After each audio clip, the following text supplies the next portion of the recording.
Well, new terrorism concerns are rising after a series of raids across Europe, rounding up dozens of suspected ISIS and al-Qaeda operatives, some who police say were planning to attack within just hours. This as hackers managed to breach CENTCOM's Twitter feed. So is there any way the West can keep pace in these new fronts in the war on terror? Joining me now is retired Marine Corps Gunnery Sergeant Jessie Duff, now a senior fellow with the London Center for Policy Research. Thank you so much for talking to us. You know, Belgium, France, Germany, dozens of terror suspects arrested. Even here in the U.S., an ISIS sympathizer allegedly plotting a terror assault against the U.S. Capitol is arrested. All these threats coupled with that cyber threat after CENTCOM's Twitter account was hacked. What is the world coming to, and what is the U.S. to do about it?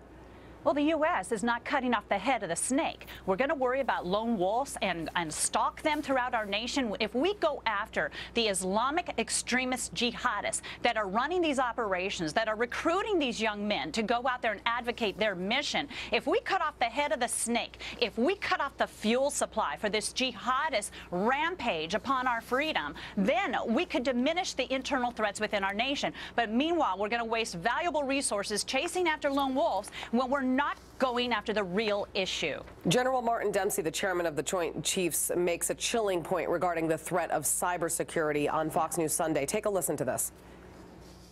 We have, in every domain, Chris, we generally enjoy a significant military advantage, but we have peer competitors in cyber. In other words, we don't have an advantage over them. We don't have an advantage. It's a level playing field, and that makes this chairman very uncomfortable. How in the world is the United States on a level playing field with terrorists? That is a very scary thought. Well, the reality is in 2013, Janet Napolitano had stated that a cyber 9/11 is really a reality. She had stated this over 2 years ago, and for us to claim now that we have our pants down and we're on a level playing field with terrorists is scary. And it's sad that this administration, under their watch, were warned of this several years ago. Cybersecurity is near and dear to the London Center of Policy Research and my heart because I've actively worked in it for a number of years. We have the tools and the means to stay ahead of this. Why haven't we? Okay, so the homegrown terror threat, let's talk about that. It's real. And there's a lot of young ones out there, wannabe terrorists, like 20-year-old Christopher Lee Cornell of Ohio. He was arrested earlier this week, allegedly planning to travel to Washington to kill employees and officers working in and around the U.S. Capitol. His goal to fulfill the directives of the Islamic State group, also known as ISIS. And then you bring up an interesting poll, in fact, which really does say a lot about the European and the global threat of Islamic wannabe terrorists. Tell us about that poll, the EU.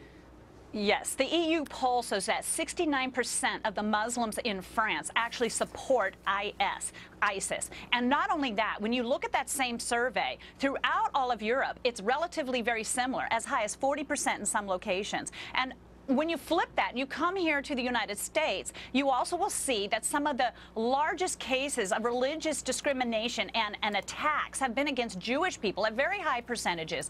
And in fact, it goes on, the highest rate of this type of discrimination goes on in France against their Jews. So we have an apparent situation that all the countries in the westernized world seem to be ignoring. You have ISIS support at extreme levels, and you have a massive movement against the Jewish population. When are we going to call this out as a jihadism against our freedom? Obviously, these European nations have not wanted to look discriminatory the same way our administration has behaved.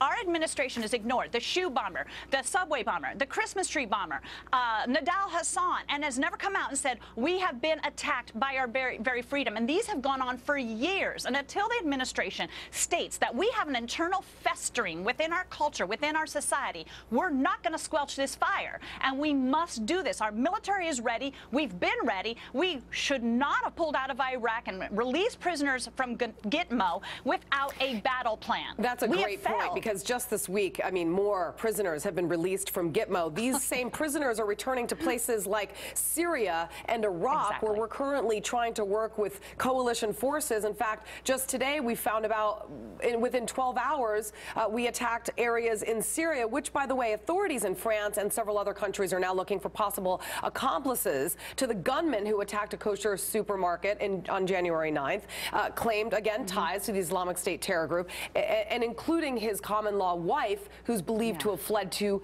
Guess Syria. where? Syria earlier this month. And yet we continue to release Gitmo detainees. The White House's response was insulting to me. They said that Gitmo actually is the propaganda that fuels this mission. Are you kidding me? Are you stinking kidding me? That is not the case in any way, shape, or form. They want to attack westernized freedom as we know it. Gitmo is irrelevant in their argument. If you want to use that to appease the enemy will decide when this is over. Withdrawing from Iraq and removing ourselves and removing prisoners from Gitmo will not end this battle. In fact, your enemy will decide when this battle is over. And it's up to our United States military to help them come to that conclusion as quickly as possible. A stark reality. Sergeant Jessie Jane Duff, thank you very much for your insight. We appreciate it. Thank you very much, Julia.